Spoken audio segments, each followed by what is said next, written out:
Caso de hoje: terror e mistério em Araçariguama. Celso Gomide, um motorista de ônibus em 1960, avistou uma luz vermelha no trajeto de São Roque que o fez parar o veículo. Gomide, com medo, começou a rezar quando aquela luz se aproximou da cabine. Aquela estranha luz rodeou o ônibus por mais de 20 minutos, deixando todos os passageiros assombrados. Segundo Hermes, no dia 24 de agosto de 1955, ele estava trabalhando na construção de um teleférico para transportar pedras na fábrica de cimento Santa Rita. Era 11h15 de um dia muito quente, quando Hermes e seus companheiros de trabalho avistaram algo que pairava no céu. Era grande como um caminhão, de formato discoide e de cor aluminizada. Ele dava volta deixando rastros de fumaça branca no formato de círculos. E, exatamente às 12 horas, 5 ou 6 caças da FAB chegaram no local e eram bem menores que o objeto, que em poucos segundos partiu rapidamente sem que os aviões da Força Aérea conseguissem acompanhá-lo. O jornal A Folha de São Paulo publicou uma matéria no dia seguinte ao acontecimento, dizendo que milhares de pessoas e militares haviam avistado um disco voador com a mesma descrição em Osasco, próximo à cidade de Araçariguama.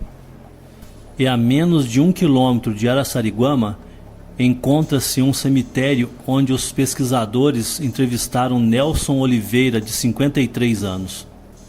Nelson os levou até o túmulo onde se encontravam os restos mortais de João Prestes. E ao perguntar a Nelson se já havia presenciado algo fora do normal naquela região, o homem respondeu que em 1989 havia visto algo extraordinário. Era um objeto estranho em formato de disco pairando por sobre o cemitério. Parecia um chapéu com cor de alumínio de cabeça para baixo, que brilhava de vez em quando enquanto se balançava, movendo-se lentamente em linha reta na direção da cidade de São Paulo.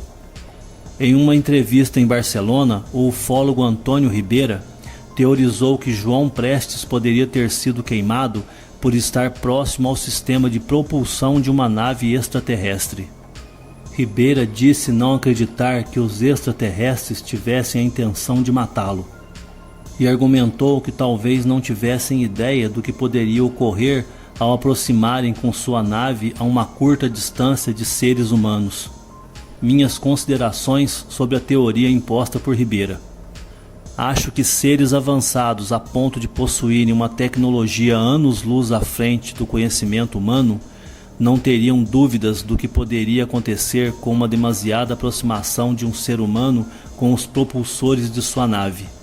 E creio também que não teria sido uma nave tripulada, e sim uma sonda, pois era bem pequeno a ponto de passar por uma janela entrando no quarto onde João estava dentro de sua casa. Mais um motivo para acreditar que tenha sido realmente um ataque é que nos outros relatos de avistamento dessas bolas de fogo, essas possíveis sondas aparentemente dirigiam um foco de calor intenso nas pessoas que estavam por perto. Tanto é que no quarto onde João foi atacado, nada a seu redor foi atingido.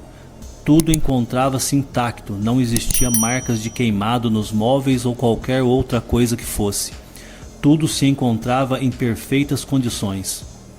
Os propulsores de uma aeronave comum queimariam tudo à sua volta. Qualquer coisa que estivesse em seu raio de ação seria consumido pelo calor, causando um grande estrago nos móveis e tudo mais dentro do quarto. E sabemos que somente João sofreu queimaduras. Mas sabemos também que no caso de uma nave extraterrestre, tanto tripulada quanto não, a tecnologia empregada na propulsão não utiliza combustão, portanto não há emissão de fogo como nas aeronaves convencionais, que poderia explicar o fato de que nada mais dentro do quarto teria sido atingido. Teoricamente, estas naves utilizam-se do eletromagnetismo para empuxo e navegação, e isso explicaria o fato de que só João sofresse queimaduras em seu corpo, e tudo mais à sua volta ficasse intacto. Mas mesmo que fosse apenas um acidente pela ignorância dos extraterrestres, por não saberem que poderiam ferir ou até mesmo matar um ser humano com a demasiada aproximação de sua nave, as queimaduras se estenderiam por todo o seu corpo e não só da cintura para cima, como se deu o fato. Então, isso nos leva a pensar que o foco de calor teria sido direcionado a uma certa região de seu corpo, dando a impressão de um canhão de micro-ondas sendo utilizado como arma. Talvez ao ver aquele estranho objeto adentrar pela janela do quarto, João pode ter se assustado e com medo do desconhecido, que, como sabemos, o ser humano teme o desconhecido.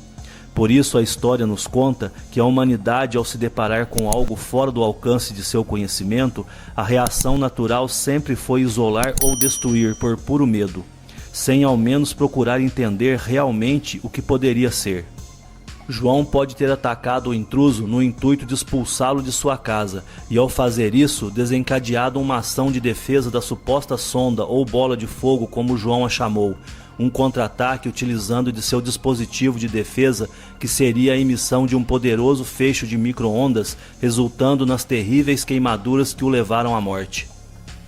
O que houve naquele dia podemos até explicar com várias teorias, mas será sempre um mistério, porque a verdade por trás dos fatos nunca saberemos com certeza.